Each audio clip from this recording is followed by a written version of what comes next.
Hello, everyone. Thank you for joining us for our webinar in partnership with SAIT on water management in an integrated world.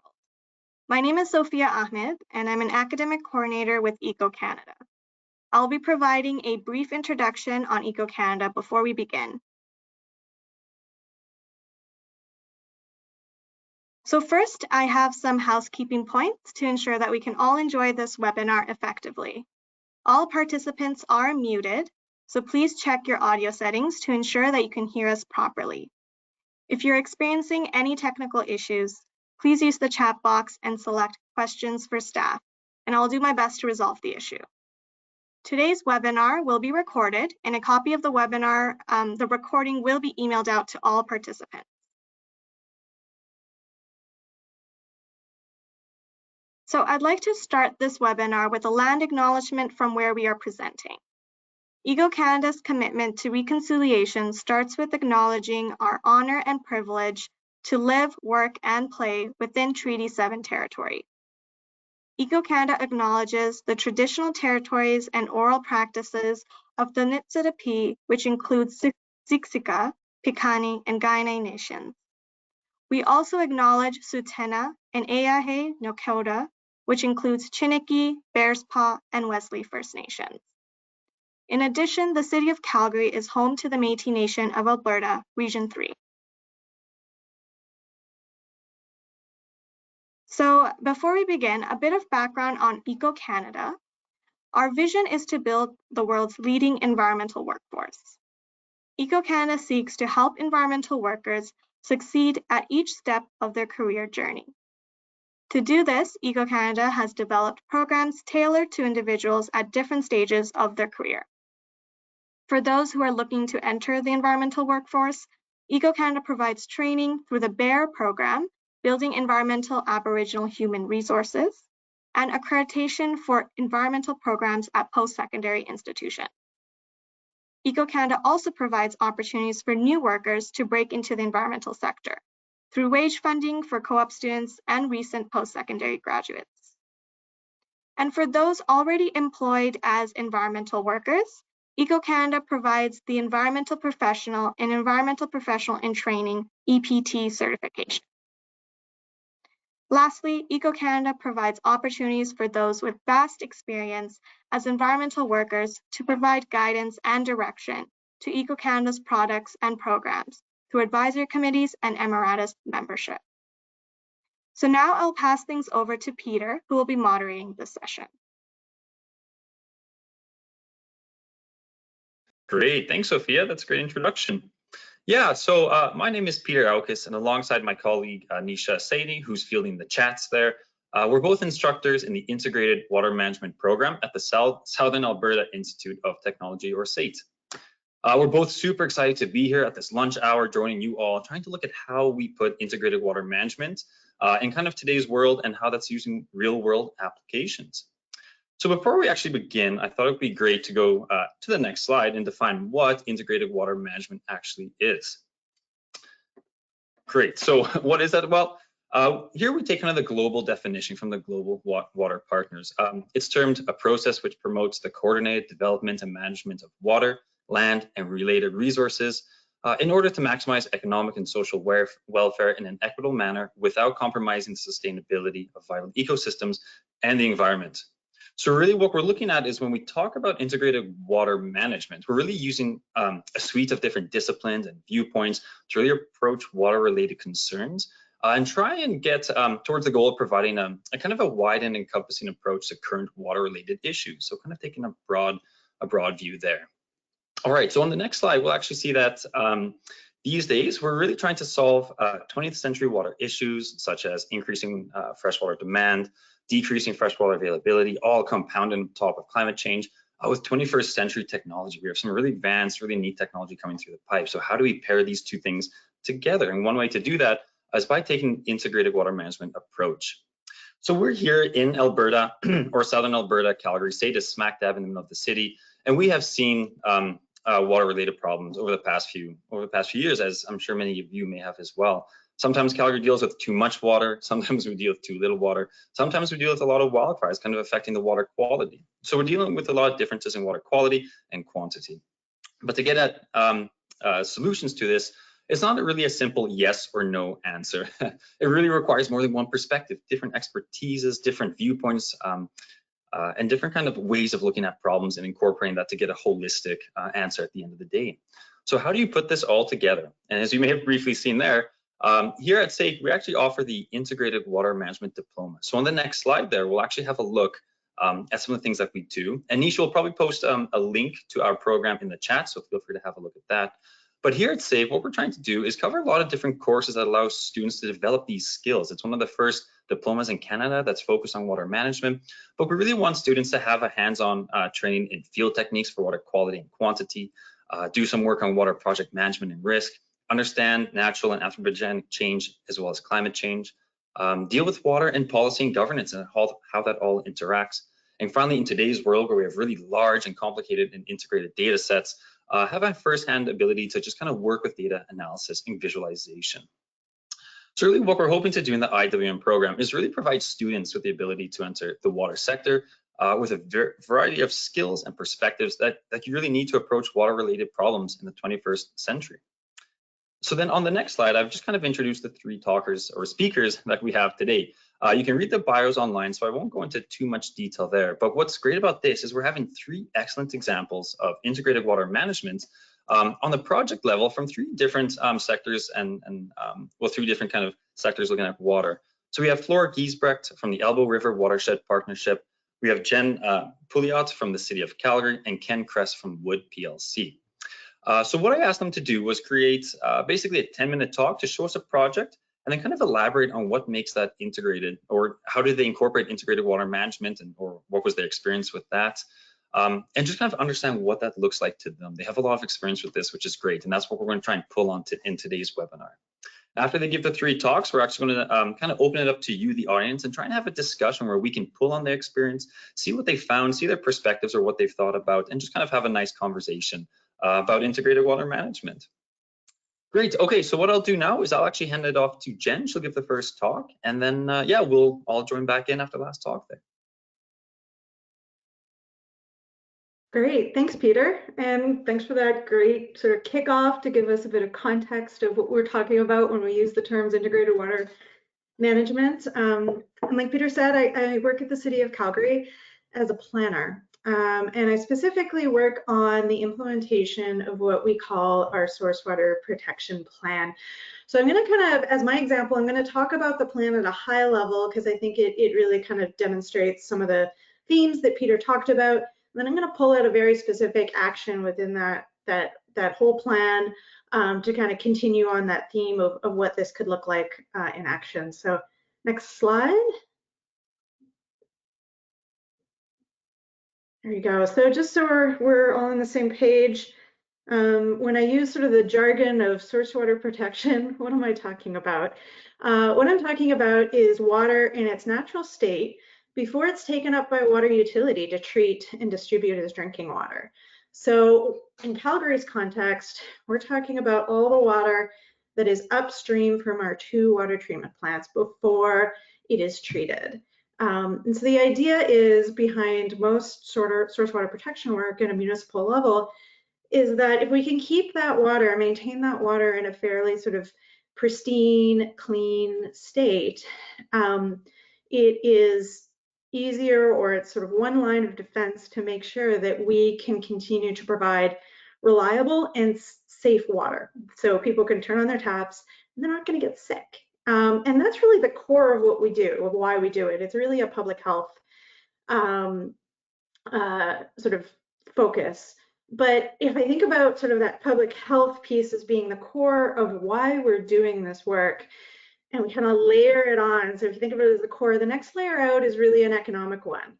From just an operational standpoint and an infrastructure standpoint, if the water is relatively clean before we take it up, it's easier to clean, operationally it's less costly, and hopefully a municipality can avoid really, really costly infrastructure upgrades to their water treatment plants to deal with contaminants that are emerging or new or in quantities that we aren't used to seeing. So there's also an economic sort of driver to this work around our infrastructure. But lastly, Calgary doesn't live in a vacuum. The city of Calgary is within a watershed, and we have a collective responsibility to ensure that we're making good land use decisions, that we are maintaining ecosystem functions for the services that we all need. So next slide. All right, so this is what our source water protection plan cover looks like. It's a little stretched out. We've got a fat glass of water, but the reason we're always using this photograph in all our presentations. If you've seen me talk, you've seen this photograph, and I use it because it conveys a very nice sort of quick message in that one visual. But what I want to touch on with this visual for this webinar is that what is in that glass? Like every drop of water that's in that glass is a reflection of the land that it flowed through. So the decisions that we make on the land will be a reflection of exactly what is in that glass of water. So what I work on, even though I work in water, I work in what some people would call a water utility, most of my work is very much land-based.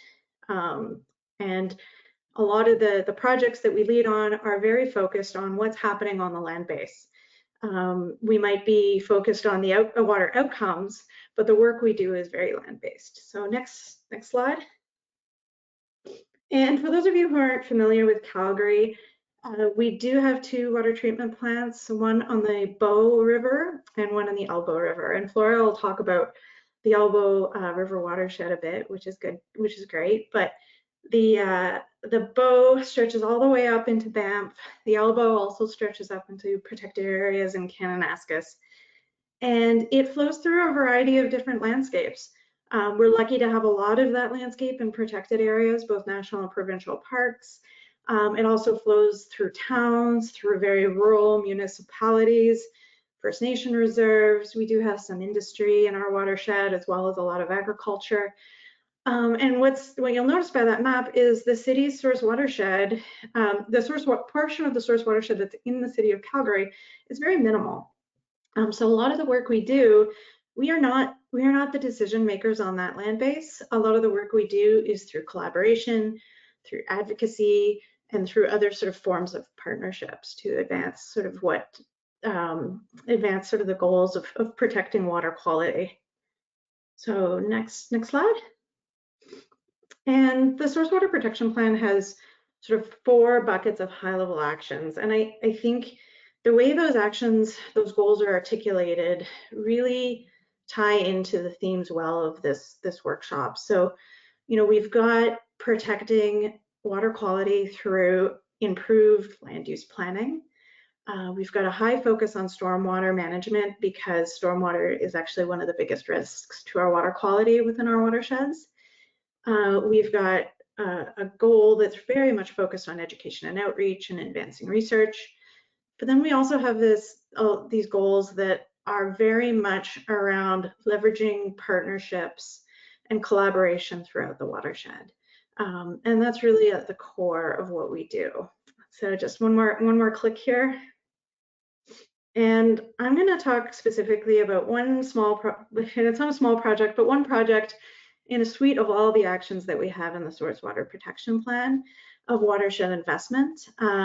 It isn't a thing yet. We are still sort of doing the internal work to figure out what this project could look like. So we're very much in the designing stage of this. We don't actually have a project that's being implemented with this example.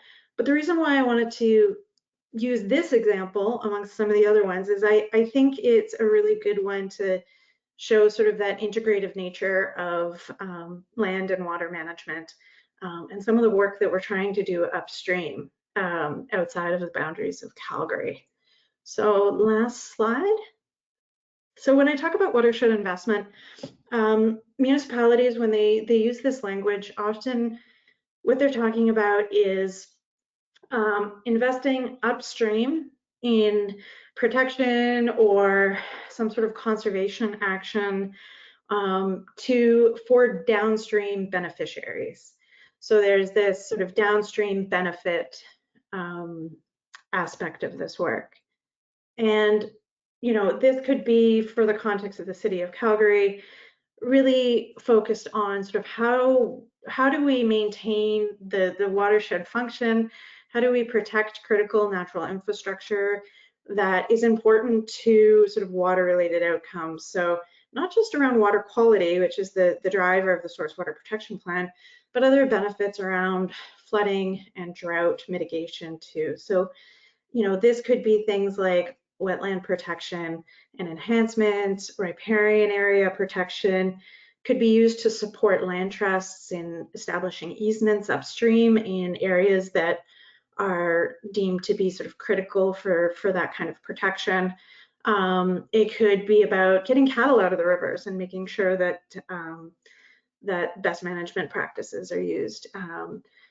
You know, so there's a lot of opportunity, and we're sort of in the process of exploring those options about what partnerships could look like in sort of a program like this, as well as a grant program to support sort of that upstream work. And part of that is the city really using the science and our understanding of the watershed to better be able to articulate the what we would want to support, like what this program could support and where, so that it's transparent and that we're sort of focused on the areas that we need to be based on our limited resources. But as well, building a business case, right? So I think for a lot of folks, they think of a water utility, and they think of the engineering aspect of it. You know, we build pipes that get water to people's homes. We build and operate water treatment plants that make sure the water's clean. Taking that leap and thinking, well, the water, like a water utility, can also support sort of that protection of those areas upstream, and that it's of benefit to Calgarians.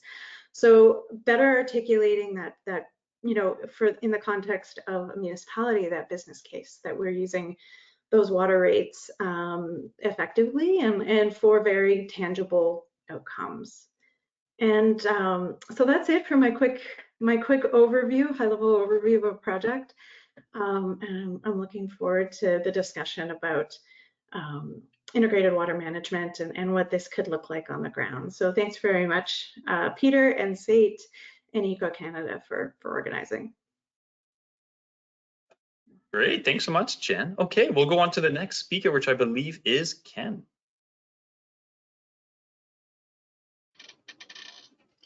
Well, hello everyone.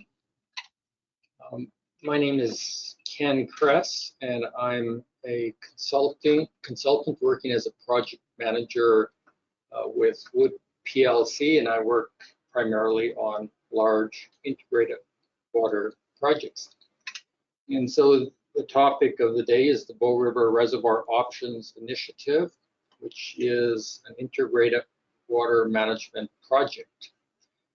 And the photos that I have within this PowerPoint are all taken within the Bow River watershed that our project could be located within.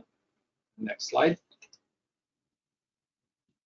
Okay, so the Bow River Reservoir Options BRO Initiative objective, determine if it is in the interest of the province of Alberta to develop a new dam and reservoir project on the Bow River located upstream of Calgary for the purposes of reducing flood and drought risk and improving water management capability.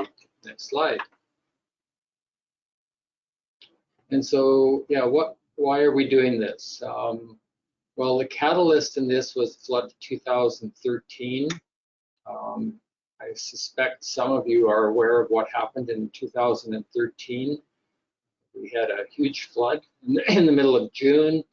It flooded huge tracts of land within the city of Calgary and throughout the floodplain within Alberta. It had huge impacts, resulted in some $6 billion in losses. 5 Albertans lost their lives and impacted critical infrastructure. So that's the primary catalyst to the project. Next slide. Okay, so I mentioned we're looking for a new dam and reservoir site. So through the course of activities to this point, we've identified three possible dam and reservoir options upstream of Calgary. So in the reach of river between CB, Canmore area, and the city of Calgary. These are fairly large projects, and so there's a Morley option that would be located in First Nations land, that would be located on Stoney Nakoda First Nations land. So we're talking to Stoney Nakoda Nations with respect to that option. A relocated Ghost Dam option, which is an enlargement of the existing Ghost Dam, which already exists and has existed for nearly 100 years. And then a third option, which is a little bit smaller than the other two, which is called the Glenbow East option, but which would flood out the entire river floodplain between the cities of Calgary and Cochrane, with a maximum water level that would be designed as high as possible, but not infringing on the existing developments at Cochrane. So we're looking at three very high profile possible projects. Next slide. Okay, the cost to execute or develop any of these reservoir options would exceed $1 billion. And so we're looking at most developing one project and only proceeding with that if it appears to be in the interest of the people of Alberta and the interests of the watershed users and the greater Canada as a whole.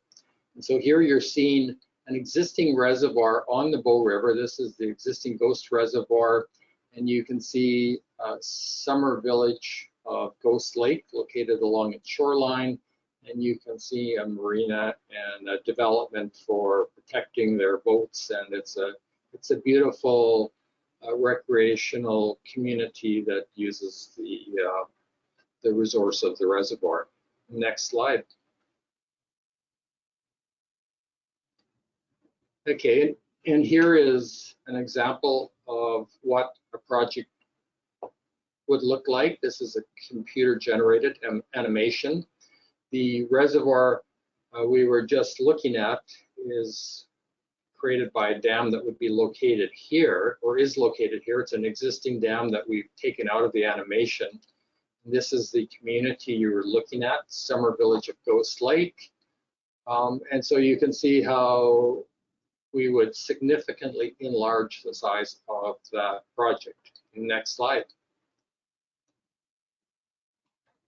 Okay, what does integrated water management mean within the context of the Borough Initiative? It's similar to what Peter presented to the group. It's a comprehensive, multidiscipline technical evaluation of project requirements, benefits, and watershed impacts, considering guidance from water manager and user organizations within the Bow River watershed, input from Indigenous groups, all directly, and there's a little computer glitch here, a slide glitch, and all directly impacted stakeholders and the public at large. So yeah, it's a really integrated for the purpose of this project, looks at all the technical aspects that Jen presented, but also involves all the stakeholders, all the people that would be involved, directly involved in the project, and also indirectly. And directly involved would include in the order of 1,000 properties. So it's a huge impact. Okay, next slide. So Bow River water manager and user organizations that we go to for guidance there's a lot of them. I've listed them. I don't think there's purpose in reading them off, but it's government agencies, First Nations, non-government agencies, industry, all those sorts of things. Next slide. And likewise, we go to and we engage with all the directly impacted stakeholders, Indigenous groups. So Indigenous groups, we have 12 nations that we're talking to, 11 First Nations and Métis Nation 3. Community-based organizations, there's 6 organizations we talk to on a regular basis. Provincial government, that's Alberta Environment Protection and Alberta Transportation. Non-government organizations, there's a whole pile of them. Industry, infrastructure, and private property owners, approximately 900 parcels, which includes a lot of beautiful homes located in the valley floodplain and shoreline. So many of these stakeholder groups have already been impacted by just the concept of the project. As an example, private property owners, the value of their land may have been impacted because now there's the potential that a reservoir, a new project could flood out their land or their home, and so that impacts the value or the interest of people buying into that land. So just mentioning a project like this has huge impacts. Next slide.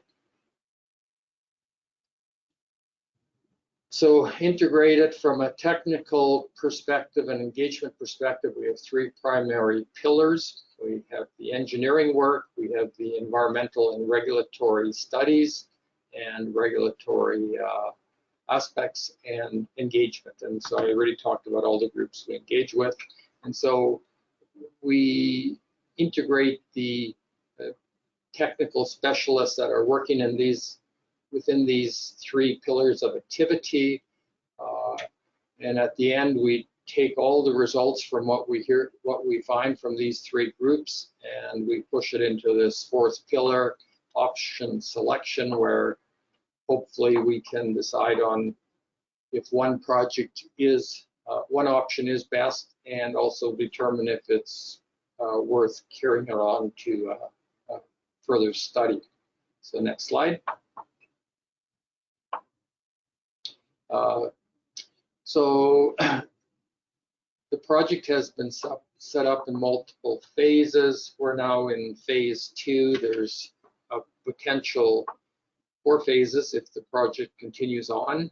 So here you see the 3 pillars, the top blue being the engineering, middle one being the environmental, and the bottom one being engagement. And we have shown public sessions. We actually have 3 rounds of engagement that include all the different stakeholders and others.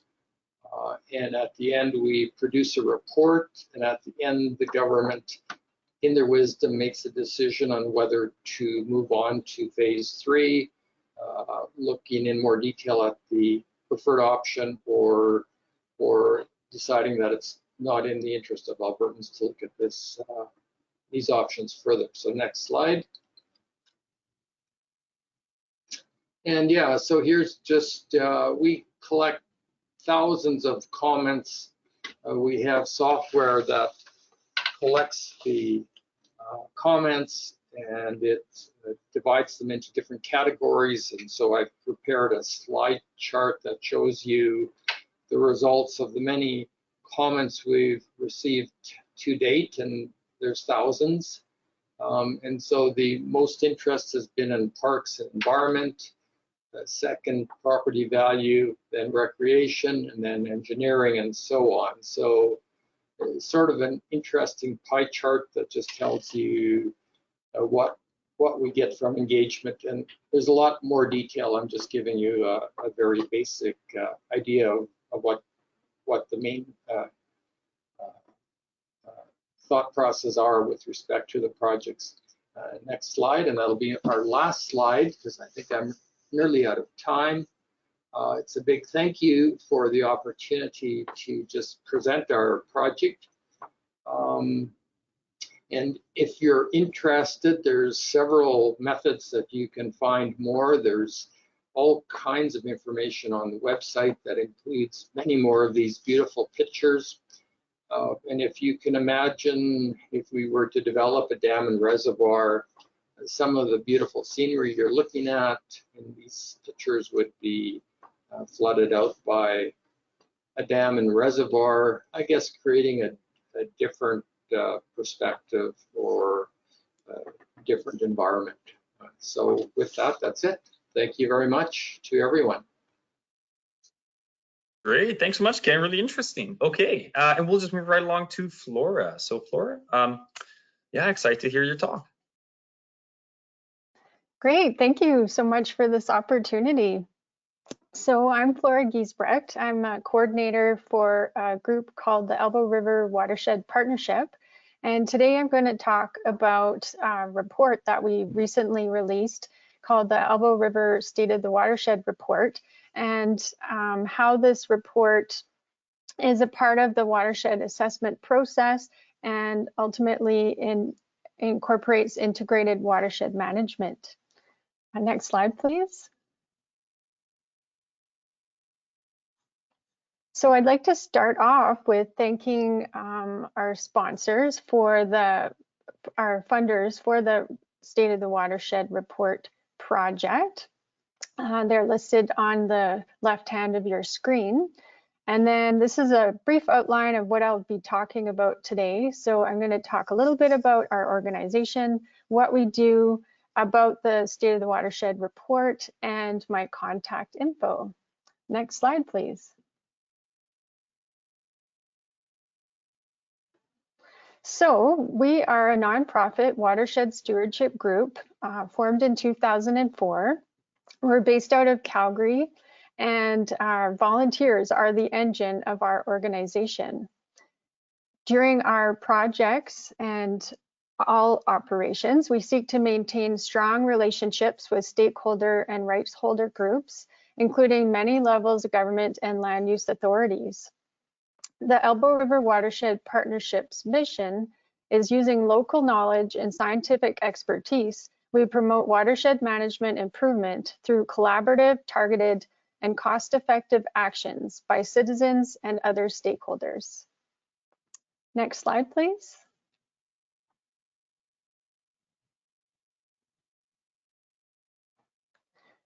So this slide has a list. I didn't realize that it's animated, so we'll just kind of flow through the different projects that we do. So our flagship project is the Freshwater Field Study Program for grade 8 and 9 students, and sometimes Bio 20 students.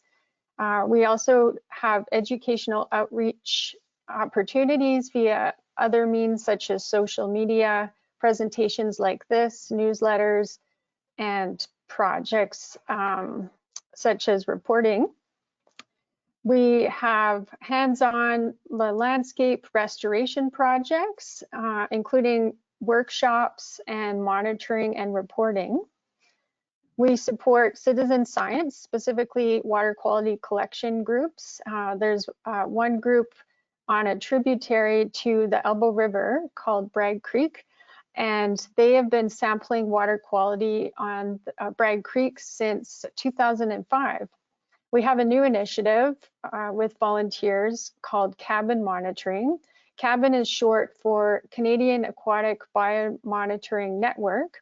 It's a standardized way to measure water quality based on the invertebrate life that lives in the river. And then also what I'm talking to you today about is reporting, and in particular the 2021 Elbow River State of the Watershed Report and online interactive map. And I had one other thought as Jen was speaking about different projects that are happening on the landscape upstream of Calgary, and we're recently also involved in a beaver coexistence project. Next slide, please.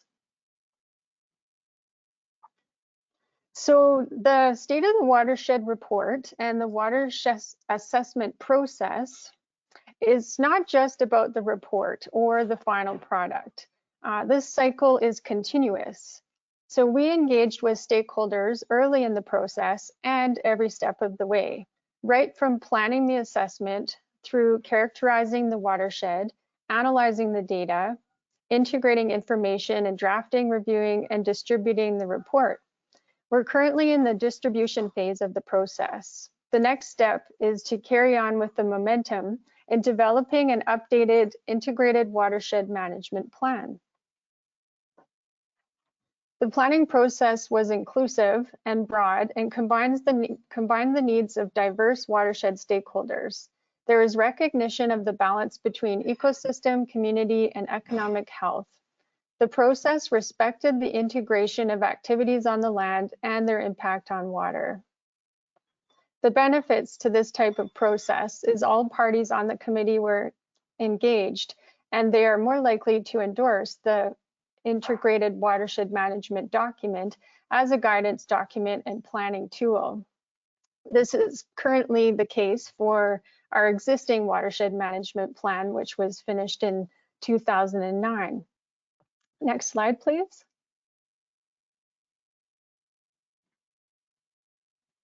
So part of the purpose of the State of the Watershed report, the why, is this Elbow River sustains over 500,000 people. It sustains us for drinking water, recreation, agricultural, and industrial uses.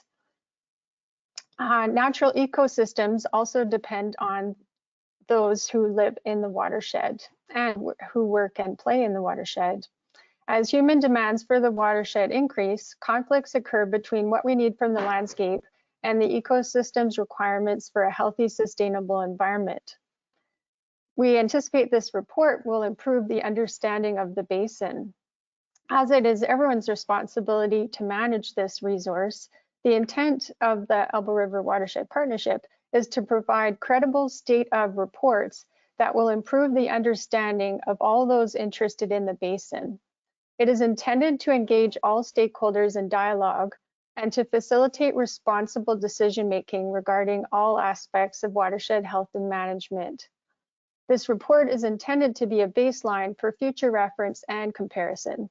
It's a living document which will be routinely updated when new knowledge and science becomes available. Next slide, please. The data and information compiled for the Elbow River State of the Watershed report includes 13 chapters, including an overview of the watershed, geology, climate, groundwater, water quantity and water quality. We looked at wetlands, riparian areas, vegetation biodiversity, wildlife biodiversity, land use, which is the largest chapter, and watershed stewardship. Next slide, please.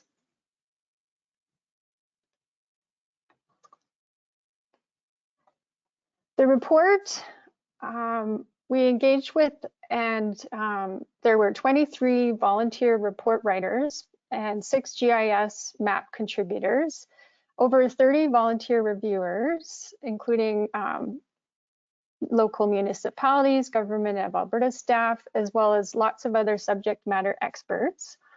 The final product is 310 pages, including 158 figures and 48 tables. So like a river collecting water from many tributaries, this report collects knowledge and data from many voices and sources.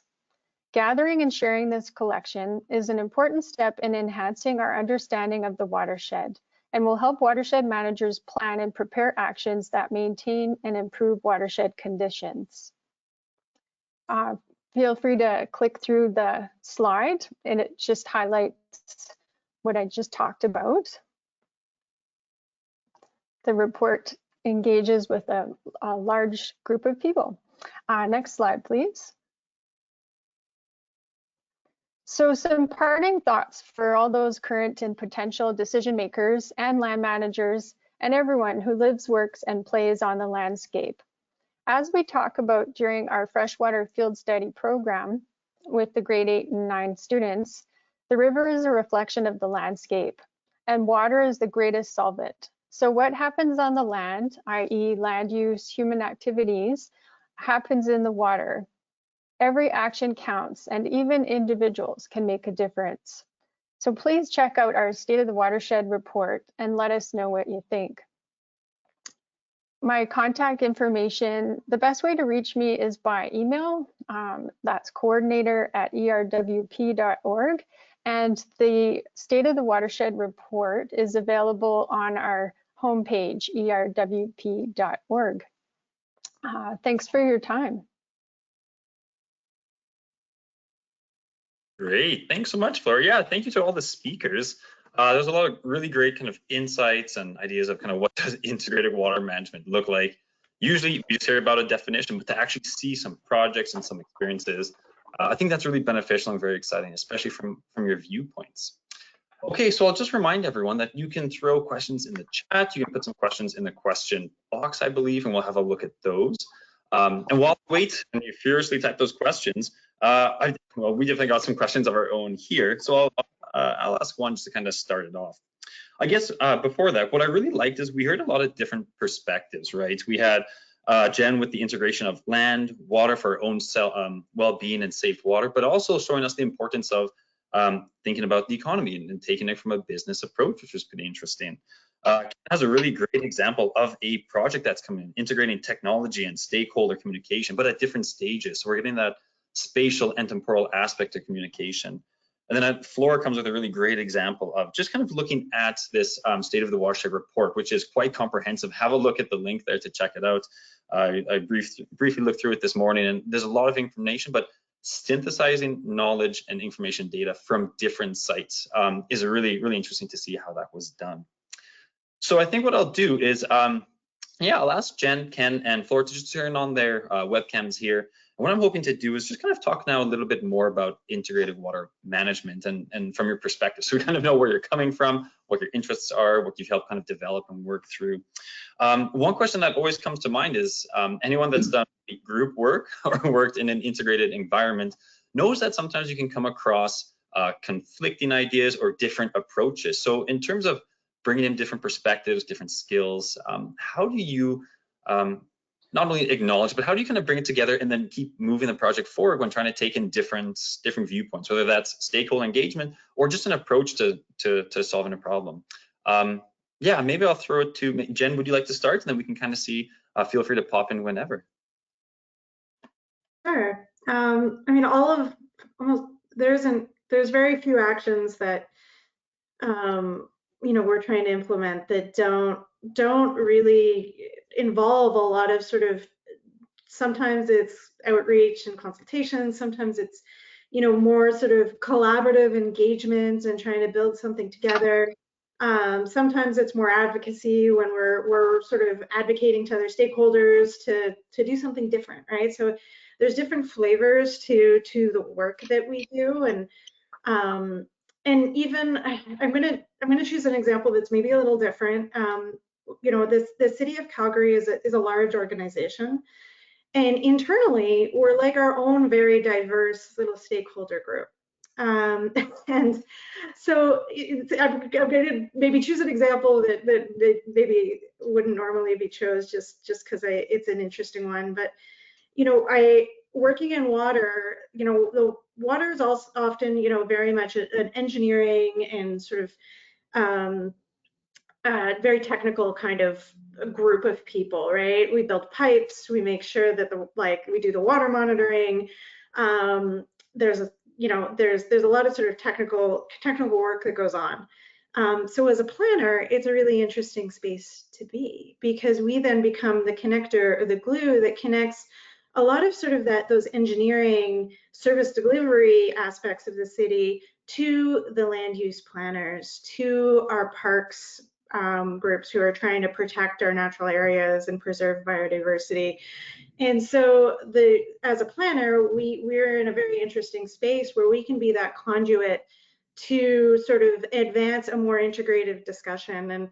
And it's a pretty special place to be in that sort of middle area between water service delivery and land use planning. And you end up dealing with a lot of diverse stakeholders internally and then externally as well, to kind of bring that discussion about you know, how we manage the landscape and where we build and how we build and how we mitigate adverse impacts to things that are really important, like the quality of our water.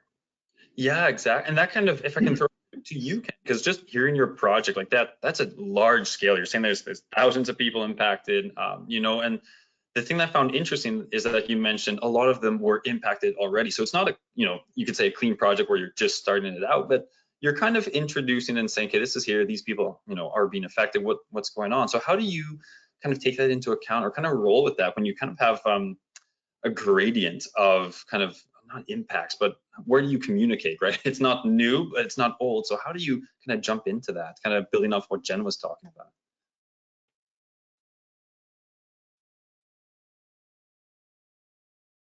Is that to me? Yeah, sorry, Ken. Yeah. Like, oh man, was I on mute there? Yeah. I wasn't Sorry. sleeping. I was just so involved listening to you. But yeah, yeah. So like our project, like some people see it as an engineering project, and you can just imagine building a dam and reservoir near to Calgary in beautiful parkland, and it's a beautiful resource. And I think you can imagine the amount of opposition we get to just even the thought process of doing this. Like I'm sure a lot of people on this call are probably thinking this, why in God are they even thinking about doing that? But I think we have to stop and think just a little bit. Like all of us in the panel here are located in the Bow River watershed, and we're located in the fastest growing region in Alberta. And there already is a moratorium on water licenses for the Bow River watershed.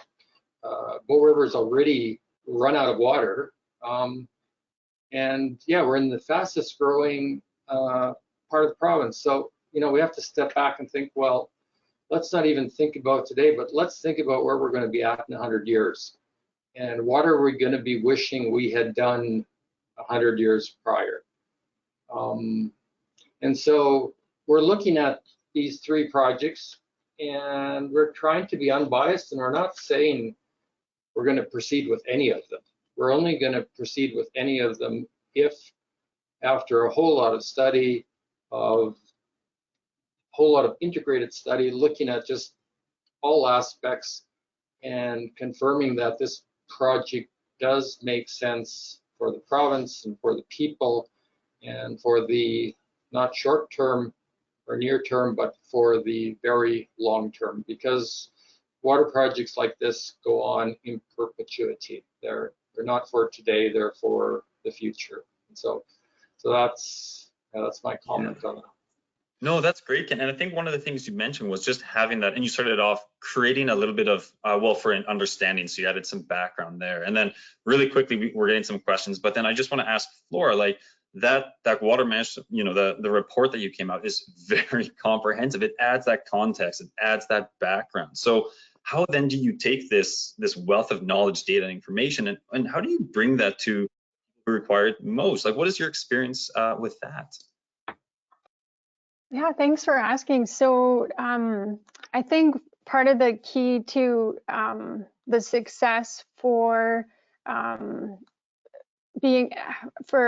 folks being willing to accept and to make actions and plans from based on the assessment is that they're engaged right from the beginning, and to acknowledge that it is a long process. It takes time to develop relationships and to build trust, and to work with different groups that might have different ideas on what a healthy watershed looks like. So what we hope to do is to collect and provide the science, and so that decision makers have the resources to see many perspectives and angles, and to make the best informed decisions they can. Great. Yeah, no, that's interesting. Okay, so we actually have a few questions from the chat, so I'm going to read them out. The first one is from Dorcas, and it's to Jen, and it says, my question is for Jen. Please, in planning, do you consider climate change issues and what adaptive measures are in place for issues arising from impacts? Thank you.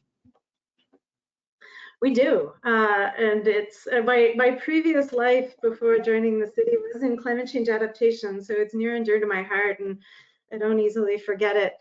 It is, and you know, for water quality, you know, some of the things that are really tied to climate change that, you know, we worry about are this layering of different impacts on sort of that affect water quality, and one of them is that extra layer of water temperature and how that affects harmful, like algal blooms. So algal blooms, if you operate a water treatment facility, that's what keeps you up at night. Because those are very hard to manage, and they can be, some of them just real, you know, might be like taste and odor quality issues, but some of them are actually very dangerous.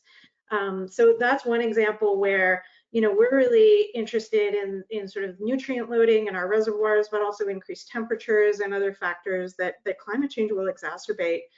Another example of where climate change gets really woven into the things we do is around what we call natural infrastructure. So, you know, natural or sort of semi-engineered areas like wetlands or riparian areas, and protecting those. And there's this belief that if we protect these landscapes or these features, that it's good for climate resilience. There's a little bit of sort of magical thinking, because you know, like how we sort of change our decision making to decide how and what we're protecting is important, but we're trying to kind of layer more explicitly that climate change lens on it. Like if we think about current climate change and the sort of the extreme events that we're seeing now, as well as what to expect in the future, what does that mean when we think about protecting those natural landscapes or natural infrastructure?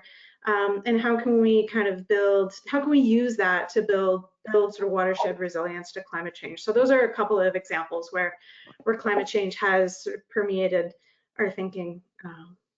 That's great. Yeah, no, that's wonderful. Okay, what I'm going to do is now we're getting some really great questions, and I'm kind of cognizant of time as well, since lunch hour ends in 8 minutes here. But two more questions here. The first one's from Ian, that says, how important are compliance inspectors officers in following up with these projects with regards to the acts and regulations built in, or how much interaction is had with them? He's aware that this may be different for Alberta. They ask because they're just entering the environmental force as a compliance inspector for a conservation authority in Ontario. Thanks. Yeah, thanks, Ian. That's great, because one thing we don't forget about it, but integrated water management looks at all aspects, not just quality of water, but also the governance and policy. So I'll throw that out to the panelists, and we'll see, does anyone have a thought on that? Yeah, I can jump in, but I know I've just talked, so. I'll opt out of this one.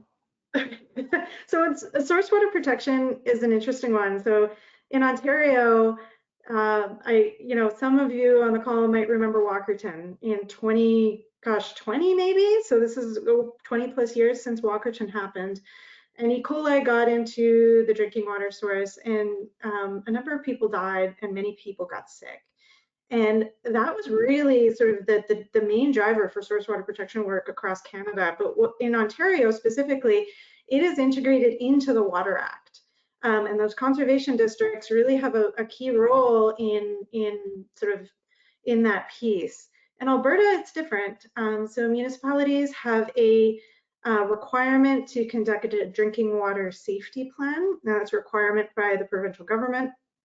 It includes us to outline sort of those upstream risks and outline how we're managing that at a very high level. A source water protection plan like the City of Calgary has is an optional activity for the municipality. So it's not something that's coordinated on a regional basis like the conservation districts are in Ontario, and it's very much up to the municipality to sort of dig deeper into that piece of the drinking water safety plan. Great, thanks, Jen. Okay, I think we have time for one more question, and this one's kind of at all speakers, but maybe Flora might have more to speak towards this. The question is from Emma Lee. It is, what would you advise for educators trying to increase youth outreach and engagement in urban areas that do not have much access to nature in the first place? For example, Scarborough, Ontario. Yeah, thanks, Emma. Oh, that's a great question.